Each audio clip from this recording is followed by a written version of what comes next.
In emergency management, the definition of a stakeholder is any person or entity with a vested interest in the survival or recovery of a given community. This is the Stakeholder Prepping podcast, where the tactical comes from the practical, and today, you become your own stakeholder.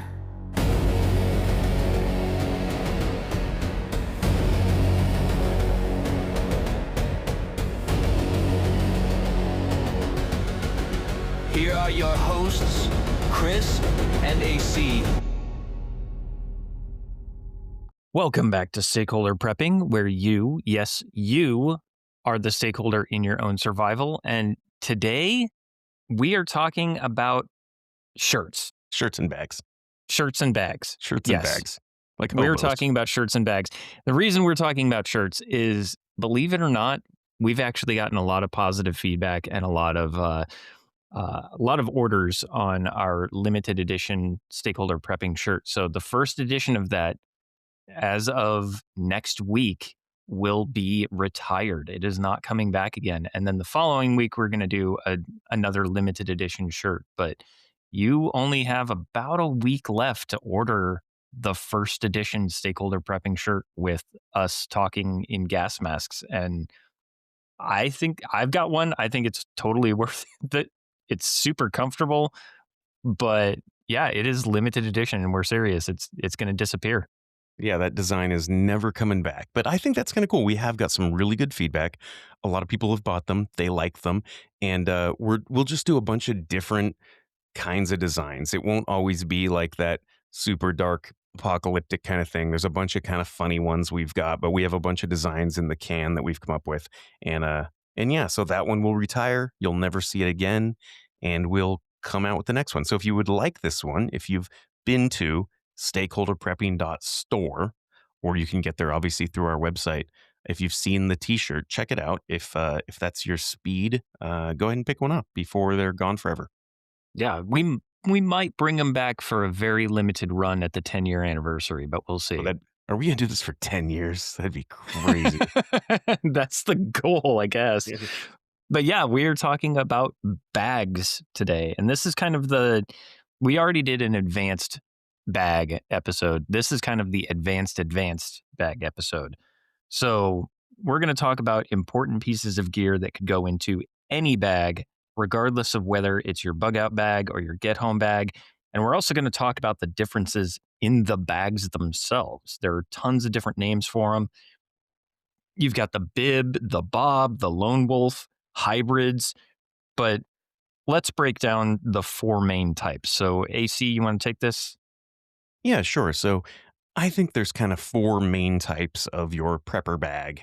And the first one is that get home bag. And so think about the mission of that bag, the get home bag. So it's really to get you from where you are, whether that's work or the gym or your errands or the bank, to get you back to your primary residence when something happens, when the grid goes down, when transportation fails.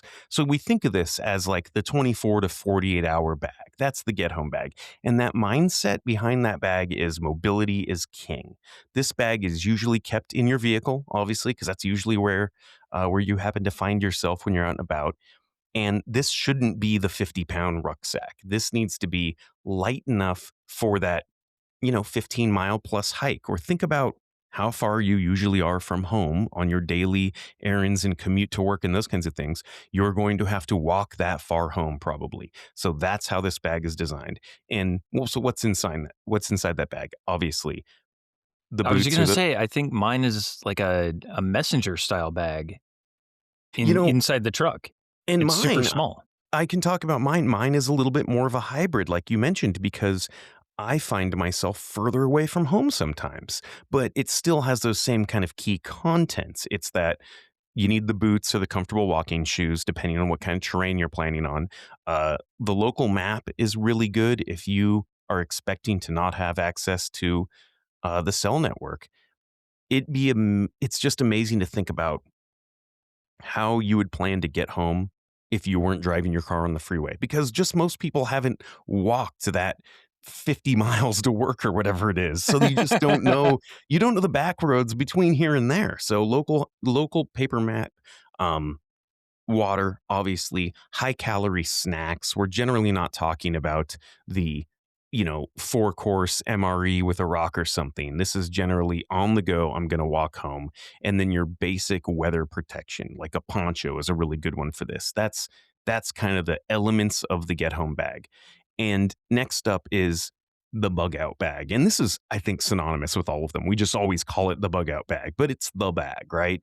And the mission of that bag is really to sustain you for a short period of time when you are forced to evacuate your home and head to the predetermined safe location, whether it's the cabin or the friend's house or the campsite or the FEMA camp, wherever Yeah, that's not on my list of destinations. whatever it's got to be, right? And so a lot of people call this like the 72-hour kit. It really is, because that's what a lot of these the government agencies and the NGOs say is it's that 72-hour period is what you need to be prepared for.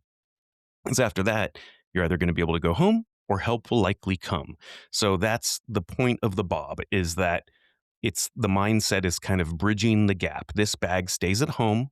It's ready to grab in seconds. It contains the essentials to keep you alive until you reach your secondary bug out location, or you can come home. So what's inside this thing? And this is broad generalization, right? People are going to email us, come out of the woodwork and be like, "You forgot to mention my CPAP." But, yes, there's a lot of other stuff that goes in there, but really you're going to think about water, but it's 72 hours. That's a lot of water. So maybe we're talking about water filtration at that point. A change of clothes, probably. Maybe some kind of emergency tarp or bivy, fire starting tools, or some way to keep you warm. First aid is a big one. Your important documents belong in this bag. This is, things like your insurance policy, we always harp on, and that kind of stuff. And then oftentimes this bag depends on your vehicle as your bug out location or the structure you're going to live in. So that's why I said, maybe it's a tarp or a shelter. But in many cases, your house or your vehicle is the tarp or shelter. In many cases, you're like, no, I'm bugging out in the vehicle. And that's my 72-hour home. And in ours, we keep one bug out bag in each vehicle. And in addition to in the truck, I keep my get home bag because they do serve different purposes. But as far as the bug out bag, we actually have a 64-ounce stainless steel water bottle attached to it. So we can scoop up, like we talked about in episode 69, um, we can scoop up that water that's questionable at best and then use the water filter to get it out of the bottle, and we're not poisoning ourselves. So we've Right. got some sort of water and water filter in the bug out bag. Yeah, it's generally some combination of both, right? You don't want to just bug out of the house with a water filter and say, well, I will find a creek or a stream somewhere. Having water with you, and obviously like the stainless steel or aluminum water bottle is a great idea, because then when you drink that water, that becomes something that you can filter water in, you can filter water through. Worst case scenario, you can boil water in it. So yeah, you're not going to carry 72 hours of water for the whole family, I think is kind of what we're getting at here. And that brings us to the third bag, which is the bug in bag. So, what's the mission of the bug in bag? It's quite a bit different. That provides immediate access to the critical supplies while sheltering in place at home when you cannot, or at least should not, leave. And the duration on this one can be variable. Um, Usually they say this is also a 72-hour bag. That's kind of what the Red Cross says. That's what FEMA says. Have your 72-hour bag. That's your at-home crisis bag. But depending on your personal risk matrix, that can be longer. If you're in Tornado Alley, that can be longer. We know that you may have to shelter in place without help for longer, but 72 hours is kind of the benchmark on that one. And the mindset behind that bag is quick access. So while you have your main pantry and gear at home, the bug-in bag, or in some cases, the bug-in bin, the bib still works. Sometimes it's just Yeah. sometimes it's just a bin. It That keeps giant Tupperware the box at the giant base of the bed. exactly, that giant Tupperware that's all the way up in the closet that nobody can reach or whatever. It's in the garage, but yeah, sometimes it's a bug-in bin. Uh, it keeps the high priority emergency items in one spot so you aren't hunting through closets and all this crap during a power outage or a gas leak. Um, what are the key contents? Light is the big one, I think, for a lot of people. If the power is going to go out, flashlights and lanterns, a crank radio, NOAA radio, because probably if you're bugging in, it's probably something that NOAA is going to want to talk to you about, chances are.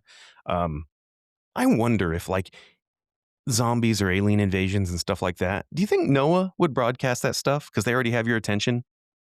They might. Like, if it's not weather related, do you think they'd be like shelter in place because brain eating amoebas are outside or something? Well, NOAA does do broadcast alerts for chemical spills and chemical clouds. They So do. And I they're the don't SAR know. they're the SARSAT organization in the US too, right? I mean, they're the ones that go looking for you, or at least they get the call when they need to send somebody to look for you. So I think NOAA does a whole lot more than just weather.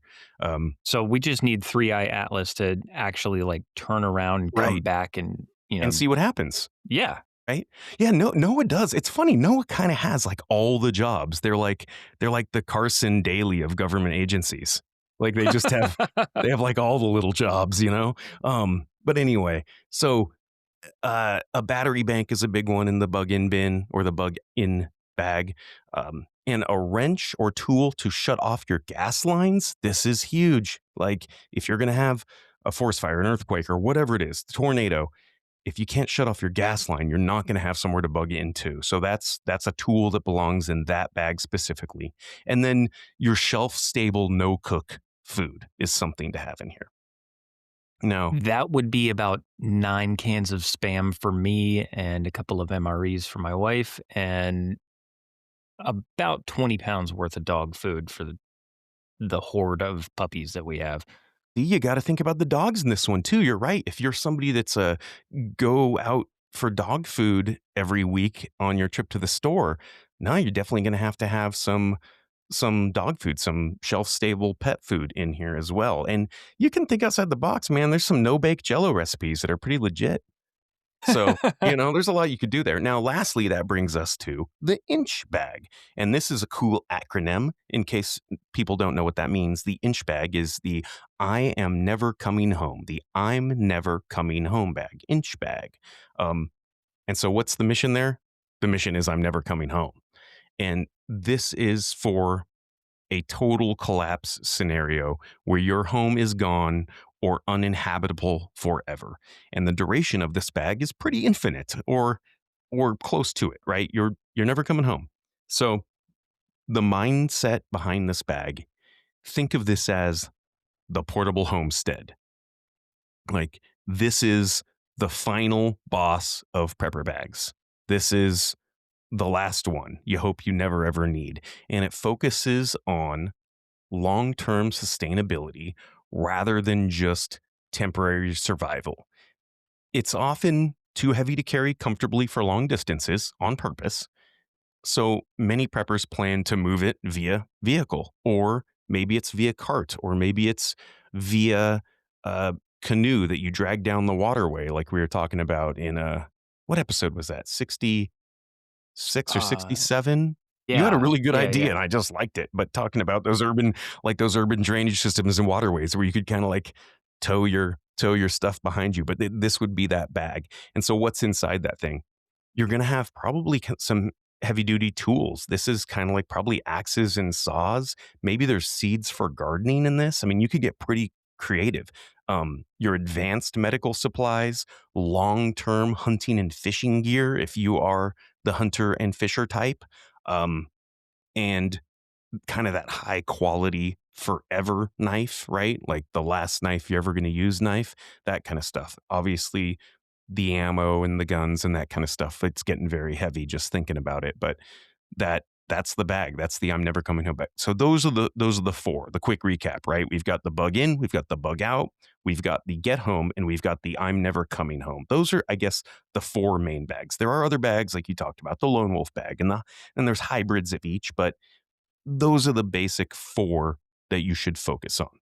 Yeah, and our inch bags, those include our bows and arrows, mostly Sure. because they're lighter overall than firearms and ammo, but the ammunition, the arrows, is reusable.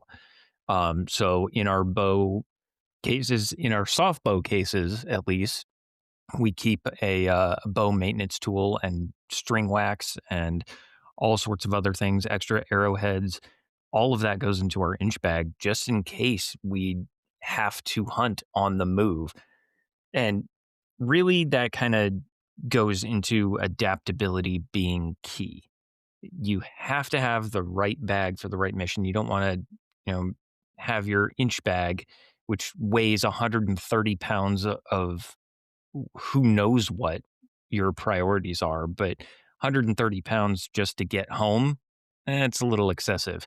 If you're trying to make it to your bug out site with your get home bag, that could be a little risky. You may not make it all the way and just have to struggle bus it for the last 50 miles or so. But it all depends on how well you've prepared for this.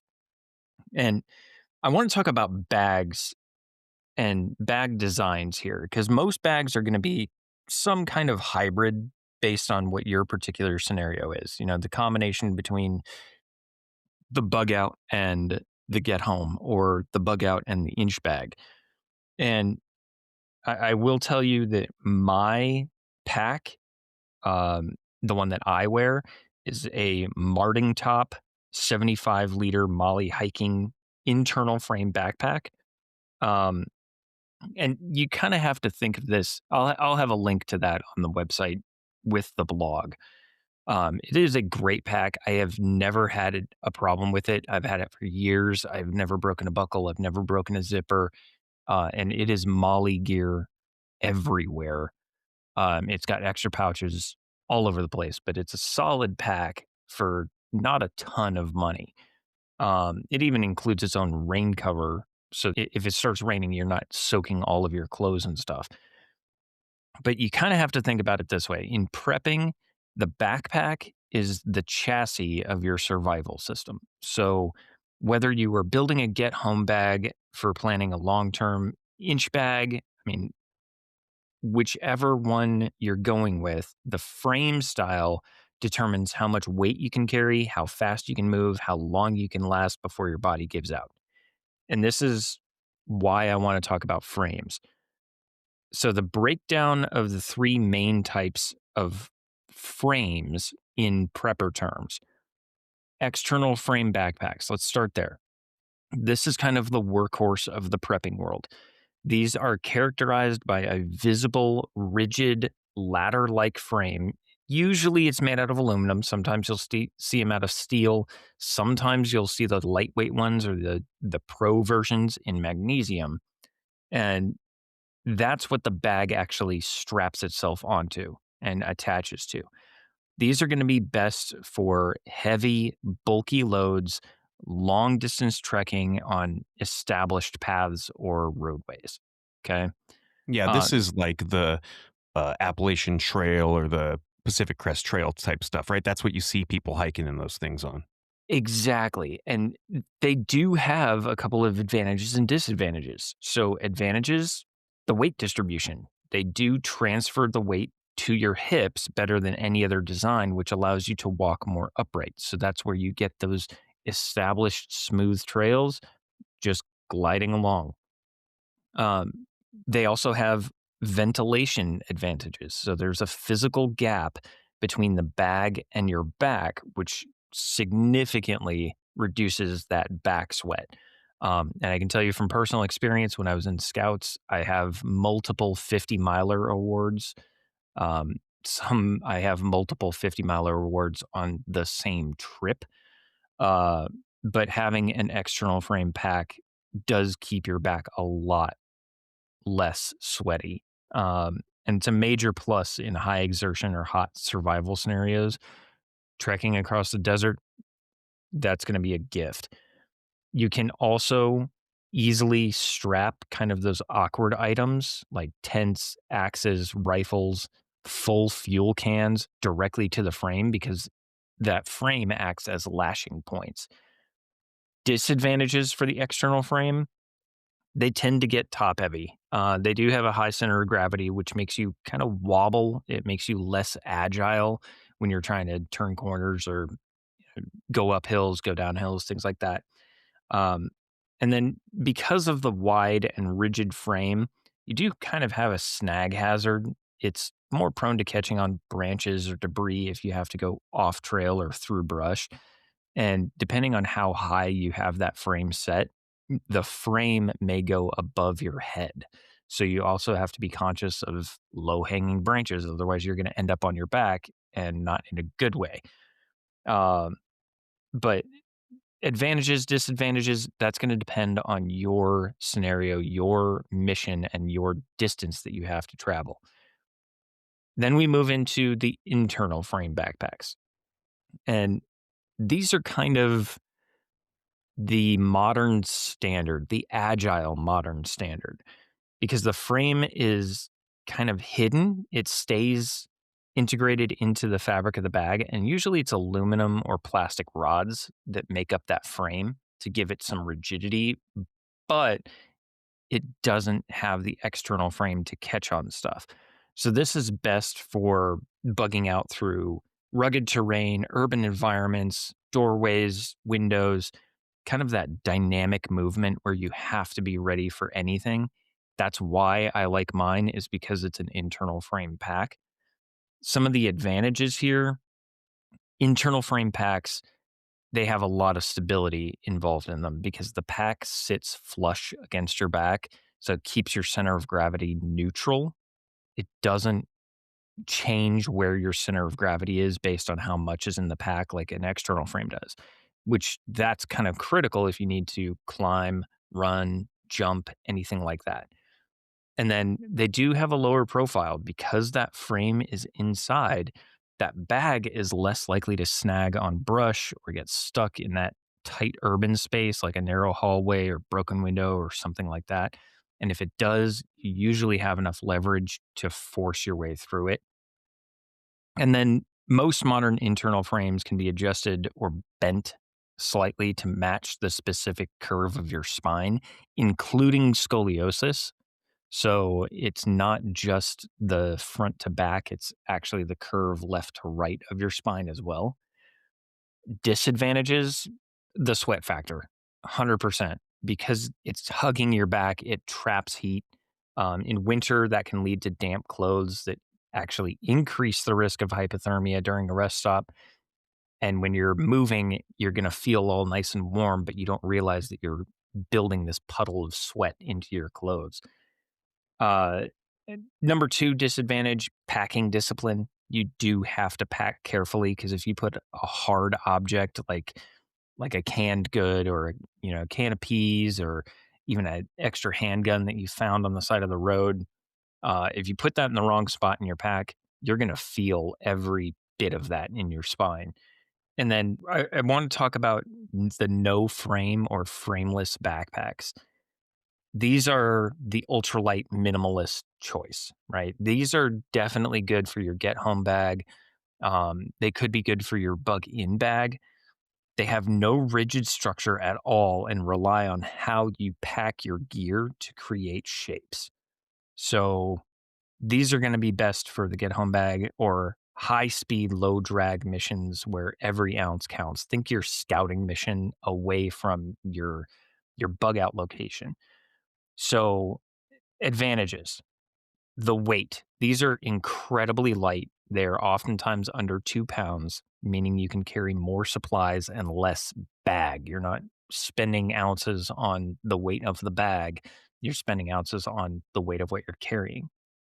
Flexibility. These can be rolled up and stored inside of a larger bag, like having a scout bag in your inch bag or like having a get home bag in your inch bag. These are your smaller things that you're going to be taking with you that you can then pull out and adapt to the situation. And then simplicity, fewer parts mean fewer things to break or snap in the field. I mean, a 511 3-day assault pack, That's what I carried when I was in Iraq. That carried plenty of what I needed it to, which was mostly ammunition, grenades, and MRE and some water, but it carried everything I needed it to, while still remaining flexible, light, and I could move as I needed to. And I want to bring up one other advantage here before touching on the disadvantages. Frameless bags fit better over body armor, whether it's hard plate armor or just soft armor, because of the lack of frame and that easily adjustable strap. Um, Frameless assault packs and 72-hour bags, they do fit more easily over body armor than framed packs.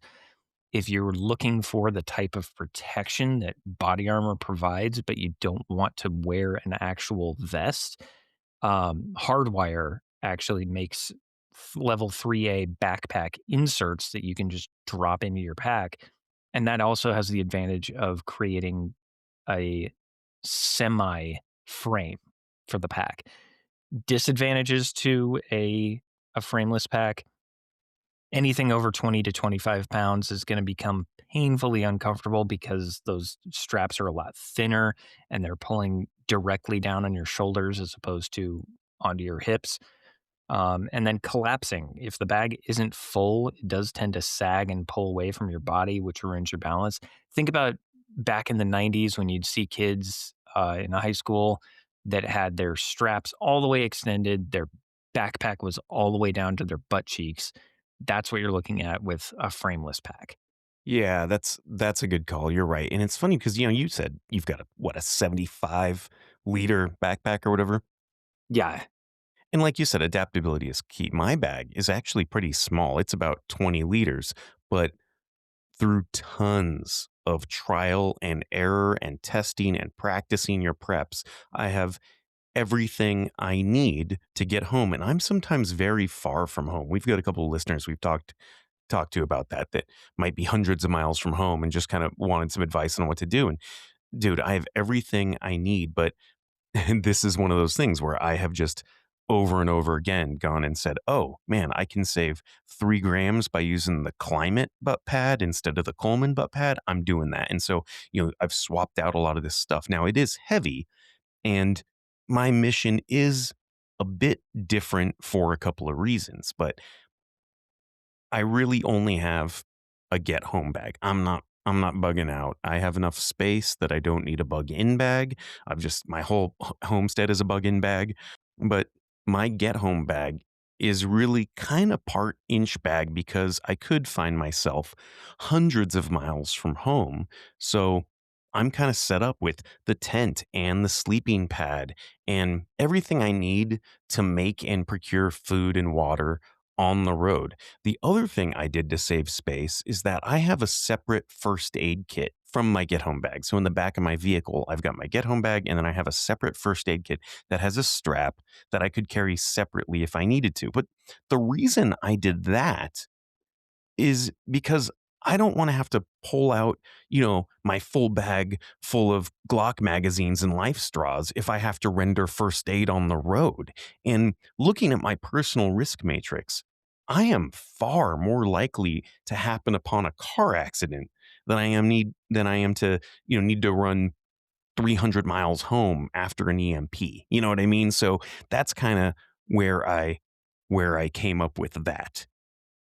Yeah, I don't know if anyone's cardio is up for 300 miles unless they're an ultra It marathoner. it would be a trek, man. I think about that, when I'm driving, and I drive far from home sometimes, and I think about that. And we have a couple of listeners. We have one listener who's emailed us a few times who's a truck driver, and so he could be 1,000 miles from home. And when you're not talking about just getting on the road and walking home, you're talking about, man, you're gonna have to stop and rest, and there's no way you're carrying enough food, and hopefully your water filter can handle that much water for the time Yeah. it takes to get home. You think about that. But I'm in a similar situation where I sometimes do drive a couple hundred miles from home. So my get home bag really is set up to not just get home in that 15-mile trek, but also if I've got to sleep on the road and procure food and prepare food and things like that. I'm kind of set up to do that. And then the way I saved a lot of space there was having the separate first aid kit, which is, I mean, almost as big as my get home bag. But having that first aid kit, then yeah, if I need to render aid, I open up the back of the car, I can pull out that first aid kit, and then I don't have to pull out my get home bag that has all that weird stuff I don't want people to see. Yeah. Yeah, for sure. So, do we want to go back and forth and talk about a few kind of key pieces of gear that belong in every bag? Stuff that we may not have chatted about before. Make this kind of a hybrid gear slash knowledge episode. Do we want to do that? Yeah, I like that. And I'll go first, but I know you've got some big announcements that I can't wait for. But yeah, I'll go first on this one. One that I think is huge that I've talked briefly about, but I don't think I've ever given anybody, hey, here's the particular ones I like. But gear patches, man, they belong in every single piece of gear. They belong in your car, they belong in your bags. But this is something that you really could have just about anywhere, and there's a reason to have them. These are basically like little DIY repair kits, but what we're talking about is a self-adhesive waterproof patch that you can put on, whether it's your down puffer jacket or your coat or your shoe or your tent or your clothing or your bag. I've even used these on air mattresses and they hold air. So this is like a self-adhesive piece of pre-cut nylon, whatever material, kind of ripstoppy material with adhesive on it, and they come in a bunch of different sizes. So I'm gonna post a link to the ones that I've purchased, and they have just a bunch of different shapes and sizes, and then a bunch of different colors. So you could buy a couple packs of these for ones that match your particular gear. You know, I kind of go the OD green and the black. Just for stealthiness, but there's if you want to match your gear, they make all kinds of these different sets of these things, but they're inexpensive. We're talking about something that's maybe sub $20 for a whole sheet of these things, and maybe there's 10 of them that are all different sizes of pre-cut different shapes and sizes, so you don't have to find yourself out there with a pair of scissors trying to cut a piece of gear tape. And it's basically made out of this ripstop nylon polyester fabric. They happen to be waterproof. They can be used in sub-zero temperatures. They're tear and heat resistant, and they can be used to fix holes in basically everything. And I use these all the time for stuff like any of my sort of around the yard pants that I'm out putting holes in and stuff. I'm not going to throw them out when I get a hole in the knee. I just grab one of these gear patches and, uh, you can fix a hole in just about everything. But man, like I'm telling you, you get a hole in an air mattress when you're trying to sleep on the hard ground. That Hmm. that is just a morale killer. So these, like I said, for $10, it's huge. Now So you're the talking like repair patches, not yeah, like the Velcro patches right. that you put on your gear. That's right. Yeah, they're Okay. repair. Yeah, they're right. Sorry if I wasn't clear on that. Yeah, they're self adhesive on the back, and they're colored on the front, and they're repair patches. So any hole you get in anything, um, they will adhere to. And like I said, they will even adhere to things that hold air in, like an air mattress. Now, the ones that I could only find these on eBay, but I have some that I bought from military surplus before. So I will post a photo of these, but I like these ones that are, you may have seen these, Chris, where they're made by Source One Tactical, which is like a government military supplier. And it's a 2-pack, and they are for combat shirt repair. And so one of them is like ACU camo, sort of this heavy, nylon waterproofy stuff. The other one has all of the grippiness on it. So it's used to repair like the knees and elbows of combat Oh. fatigues. You know that little stippling or whatever they call it, the little Mhm. plastic dots. So it's that. And so you get one of each, and it's to repair that kind of stuff. But I'll use those like on a high traffic area. Let's say I ripped the bottom of my backpack. This piece of gear repair patch that's meant to go on a knee pad or an elbow pad. it's just an awesome piece of gear. So I really like those. Source One Tactical makes them. I just couldn't find them anywhere on the interwebs. So I will post some photos. I saw them on eBay. I bought them, like I said, at like a surplus store, but they're awesome. I have a couple of packs of those sort of everywhere. But I'll also post an Amazon link to the other ones I like that are multicolored, so you can kind of match your gear. It's just a good thing to have, even not in the apocalyptic get home book of Eli sense, but just in the, hey, if you could put a hole in your grocery bag, that's still going to ruin your day. And being able But to yeah, fix that on the go by pulling one of these out of your glove box, man, that's huge. and I love being able to keep that comfortable pair of pants, even if they're got the hole in them in the knee, 100%. but Yeah, fixing it just makes it last that much longer and keeps right. the comfort there. So the next one is something that I actually started carrying just very recently. I do keep a few of these on me at all times, not because they're expendable or they break down or anything like that, but because I like to give them to people. The new Stakeholder Prepping TACNAV cards. We have spent a ton of time developing these, and we're launching them today on our eBay store. So if you go to our website, follow the links, go to stakeholderprepping.com and go to our eBay store. Couple of features of this: it is the size of a credit card, and it is a clear acrylic resin card. So it is incredibly thick and incredibly tough. But that has an analog rangefinder out to 500 yards for, a 6-foot man. So if you've got 1.8 meters or 6-foot person, you can actually determine how far away they are using an 18-inch string. It also has bullet drop for standard XM855 or M855 5.56 NATO rounds out to 900 yards. It has a 1 to 25,000 map scale and a map bearing finder. It has useful conversions and NOAA frequencies, so you can convert MOA to MRAD and inch to millimeters, as well as miles to kilometers. And then it does have a red lens filter and a white light diffuser all in one credit card size package. They are $6.99 on our eBay store right now. And we've got a photo on the blog. Check it out. But we are very proud of these. We put a lot of R&D into this, and they came out phenomenal. I am incredibly happy with these. And the cool thing is they come with a sticky back on them, so you can just put the thing in your wallet and it won't get scratched. It'll still be completely usable when you need it. So it acts as a light diffuser times two until you take that off. But when you do need it, they're they're scratch free. It's Yeah, it's got a built-in protection.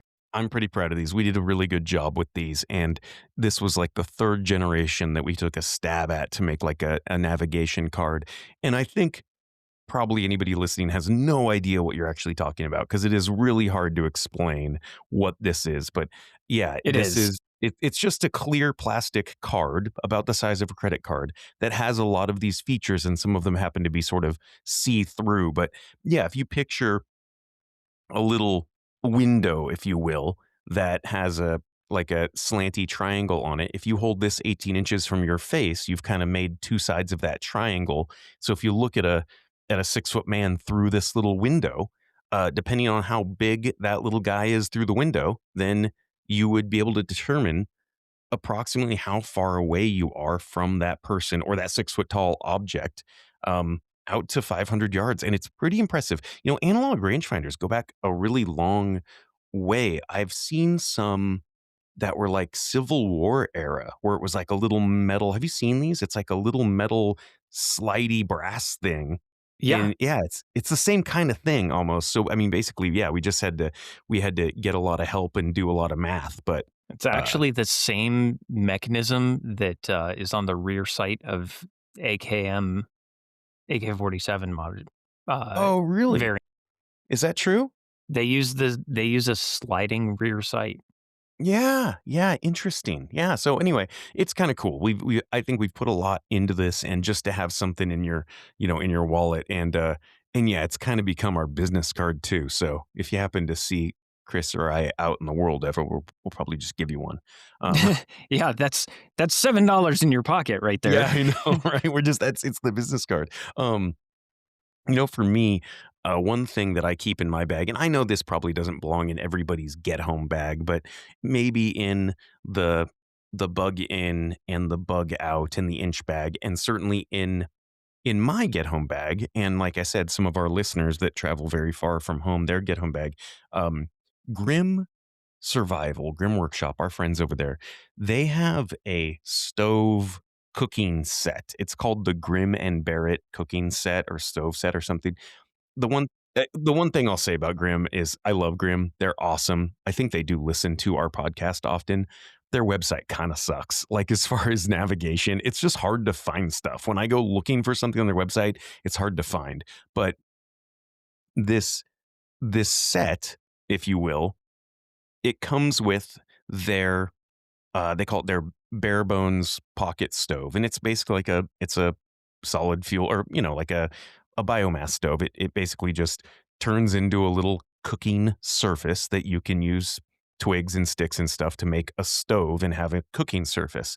But it also has a griddle that you put over that, so if you don't want to cook over open flame. And then the coolest thing is it has a folding pot. And this is so hard to wrap your head around, that there is a pot that can fit in your pocket that can boil water. And it's like fireproof origami basically. But I think it's kind of made out of that material that they use for like grill mats, if you've seen those. Like, Mhm. right? I think that's what it is. So it's like this grill mat material, but it sort of folds up with these snaps and makes a pot. And then the bottom of it has a piece of aluminum on it, so you could actually apply direct flame to it. So you could cook over a flame. But it's this little pot you could boil water in. It's definitely a couple of cups worth. I don't know if it's a quart, but it's a pretty decent sized little folding pot.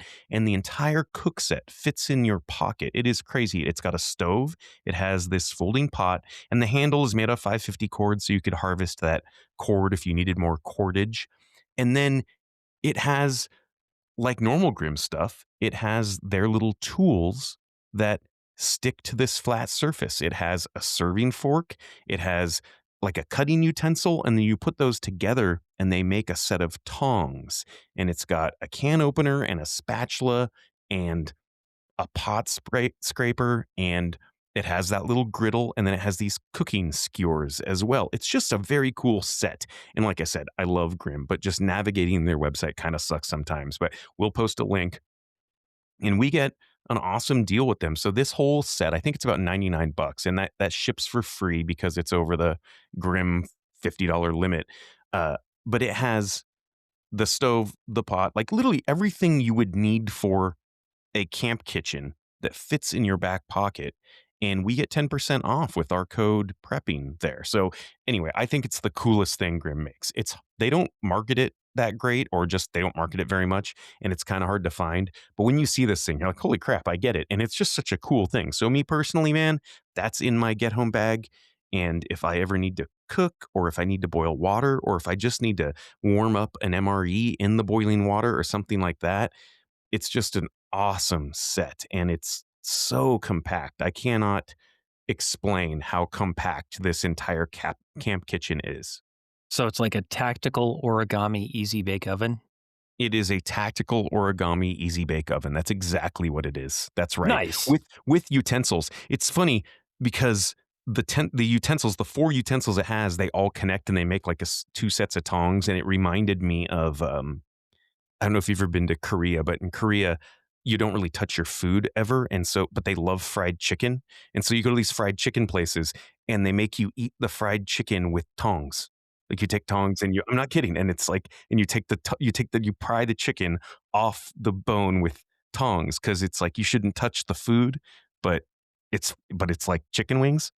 It's just, Interesting. it's not the weirdest thing about that culture. But anyway, that made me think that, like, yeah, it was like these little, you get little tongs that you can use for anything. You get these two little sets of tongs out of all all your little tools. Anyway, that's my one that I love, and I was gonna mention that during the Christmas episode, and I forgot. But if anybody Ah, wants, that was like that was one of my favorites for $90 shipped to your house. This is an entire origami foldable camp kitchen. like it. So let's move on. Okay. Next critical item, and this applies to everybody, not just one specific sex. A sports bra, and not just because we've been putting on the winter weight and working on our man boobs. Oh man, you're telling me. Yeah, same here. Yeah, I'm putting on my But winter coat right now. if you are bugging out with girlfriend, wife, female family member, or if you are a female listener to this show, I don't need to tell you how much that can help in a survival situation, how much a sports bra, a decent quality, solidly comfortable sports bra will come in clutch. And I cannot make any recommendations on this. I really can't because everyone is different and they are so subjective. I can say that for women, a sports bra isn't just an undergarment. It is a critical piece of tactical gear that will affect mobility, health, and endurance. And for male listeners, if you are willing to cross that line and put on a sports bra, it actually makes a fairly decent temporary holding pouch for things like medical gear. If you have to do in the field surgery, throwing on a sports bra and tucking in, your medical scissors or the medical tape or gauze or things like that, so everything is right on your chest, it helps. Like an elastic chest rig, basically, is what you're saying. Exactly. Yeah, that makes sense. Yeah, the sports bra thing. I was reading this and I was kind of laughing, and I'm like, no, you know what?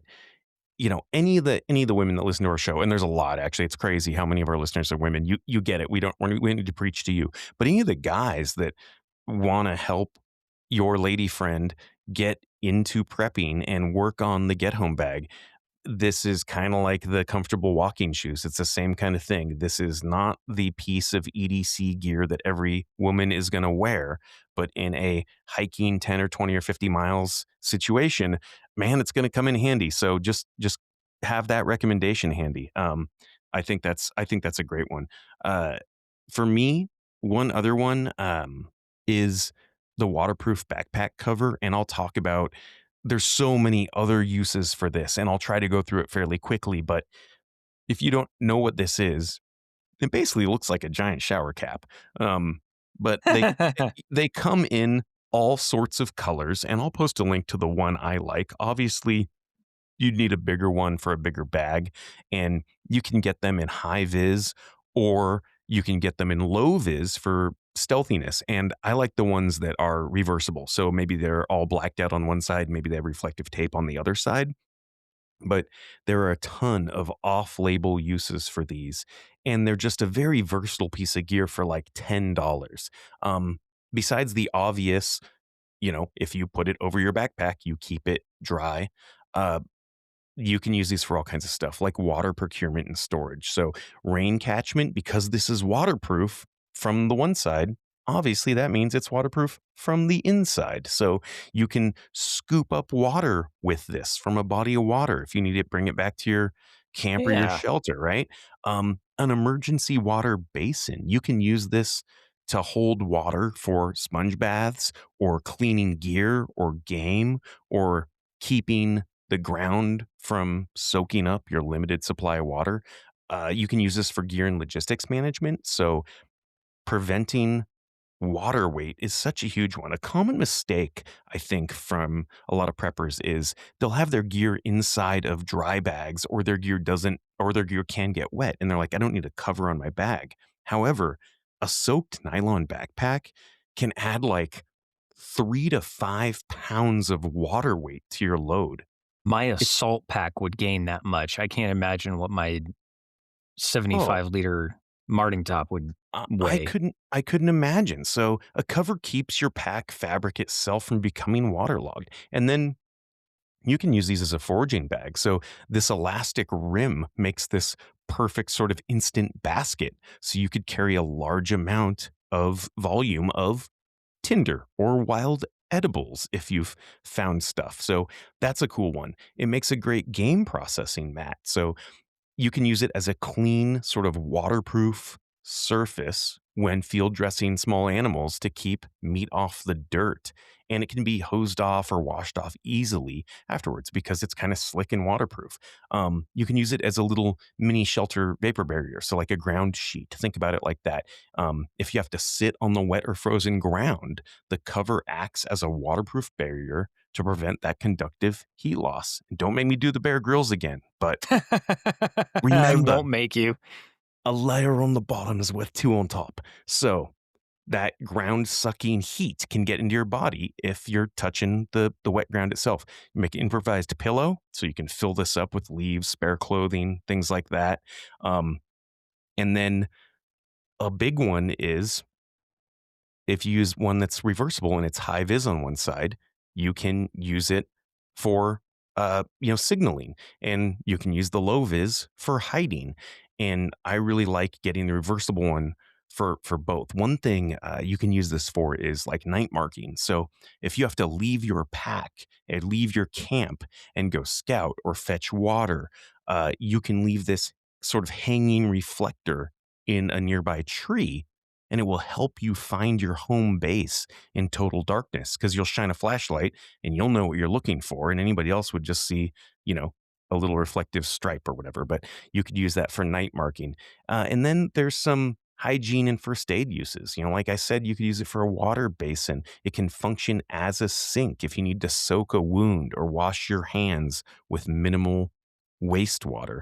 And then the last one I would add to that is your dirty laundry or like a boot bag. So if you have wet, muddy boots or socks that you don't want contaminating your clean sleeping area, you can wrap them in this cover to kind of contain that mess. So it's just this very versatile, waterproof kind of ditty bag that also can go over your backpack. They're very lightweight. You don't notice that you have them, and then they keep everything waterproof. But then there's all these sort of what I say off-label uses. And the one that I found, because I was along the same lines of having a waterproof cover, but the one that I found is called a rain cape. And it's almost like an oversized poncho that it will keep you and your pack dry. So it goes Right. over the both of you. And we'll have links to both the one with the elastic and the one without. But a hooded poncho that covers both you and your pack that can be used as a bivy cover, that it's actually big enough to use as a shelter. And that's the one that I carry in my pack. It's a brand called Long Singer. Yeah, we've um talked about those guys before. I do like those. yeah, and it's super, super warm when you start to get moving. But the next one I wanted to talk about that should be in every bag is, and I think we've talked about this before, but I can't remember, a dump pouch, and specifically a Molly dump pouch. You can attach Molly to your belt loops if you don't have a Molly gear backpack, but having a dump pouch where you can pick things up like spare magazines or random things off of the ground, or if you have night vision, you can take off your night vision, drop it in your dump pouch, and keep going. You don't have to worry about taking your pack off and putting it back into its proper place and then putting your pack back on. And it's just a huge time saver. But a big dump pouch, you can collect a lot of stuff in. And depending on the type of dump pouch that you get, it may be waterproof enough that you can scoop up water. It is definitely going to work as a super improvised filter for water if you need it to. But think about how much easier it would be to sort out your tinder, kindling, and fuel for a fire if you've got a dump pouch where you can put all of the super small stuff into that pouch. You're freeing up an entire hand to carry more fuel. So I think a dump pouch, having that on your pack is priceless. I have one on the pack, one on my armor, and one in the pack that I can then attach to the Molly. Yeah, I love dump pouches are awesome. Anybody that doesn't know what this is or doesn't own one, you have to go. You have to get one. There's a couple of different brands. I know Chris likes the Krydex ones. They're pretty inexpensive, and you can get a couple of these. I like the Maxpedition ones, and basically because they fold up so tight, you can even put these on your belt. It just looks like, I don't know, like a cell phone holster type thing on your belt, and you just rip one piece of nylon and the whole thing just sort of unrolls on its own, and you've got this 3 or 4 or 5 or 6 liter pouch hanging off your belt. And yeah, like you said, on the go, if you just need to grab stuff and you don't know where to put it, it's great. For me, because my get home bag is so dense, it's just everything is exactly where I want it. And it's really set up that the things that I might need to grab are kind of on the outside. But if I need to like stop and sort of deconstruct it, it's a pain in the butt to get everything back in. And that's where having the dump pouch comes in because, yeah, like I can just pick up my bedroll and just shove it in a dump pouch and deal with it later. Or if you're taking that poncho off, or if you're taking your layers off, you do just throw them in the dump pouch and deal with it later. They're just a great piece of gear. And then yeah, they kind of have a little drawstring on them and a little flap that goes over the top of them. And there's a bunch of different brands. We should post a couple of different links to the different sizes and obviously different colors. They can match your camo in your particular climate, that kind of Yep, stuff. yep. So anyway, I know we're getting to the end of the hour. Probably the only other one I would mention, and we've mentioned these before, is the ibuprofen and the moleskin patches. If there was like my one little tiny minimalist hike forever first aid kit, it would have ibuprofen in it and would have the little moleskin pouches because blisters on your feet are going to stop you.